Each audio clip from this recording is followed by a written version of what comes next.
The man who invented the single-track train back in 1910 was an absolute genius, the great Irish inventor Louis Brennan. He invented a train that only needed one track to run, not only to save the construction cost, but also theoretically to be safer than the ordinary train, because he will not derail at high-speed turning. So how did it do it? To realize the train's single-track running, the first difficult problem to be solved is the balance. Louis's method is to install a huge gyroscope inside the train. You can think of it as a high-speed rotating disc that keeps the train balanced by the torque of the rotation.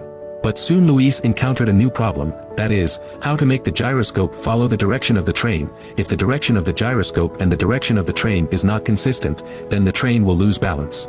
So Louis came up with a genius method, that is, in the train and then install the gyroscope, let it and the first gyroscope rotate in reverse, and then use gears to connect them, so that when the train turns the two gyroscopes will restrain each other, so that the train is always balanced. Louis's method was proven on the model, but when he used it to build a real monorail he encountered new difficulties. He found that his gyroscopes were too small, and their power was not enough to make a train station weighing tens of tons stand up.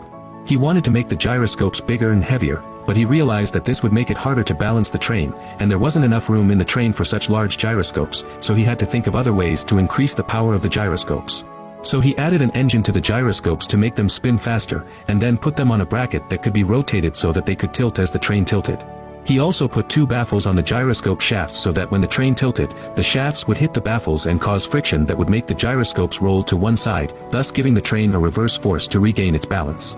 He thought this would be enough, but a new problem arose, that is, the vibration of the train would make the gyroscope jump around on the baffles, which would make the force of the gyroscope unstable, sometimes too big and sometimes too small. The train would be very uncomfortable rocking. So he came up with an even more genius solution, which was to use air pressure to control the power of the gyroscope. He fixed the gyroscopes to the train and then put a toggle on their shafts, which controlled two valves, which controlled the flow of compressed air. He also installed a large round tube on the train with a toothed piston inside, which pushed the gyroscope around. When the train is tilted, the gyroscope will drive the toggle will close a valve to open another valve, so that the compressed air from one side of the flow to the other side to promote the movement of the piston, and the piston will then push the gyroscope to rotate to let the train back to balance. The advantage of this method is that it can magnify a small amount of pressure into a huge force, because the compressed air has the same pressure inside the pipe, but by the time it reaches the large round pipe the pressure becomes so great that the piston will be strong enough to generate enough force in the gyroscope to balance the train. Fortunately this time Louis's monorail was finally successful. Unfortunately the monorail was not widely used. This was because the monorail was very cumbersome to install gyroscopes in each car.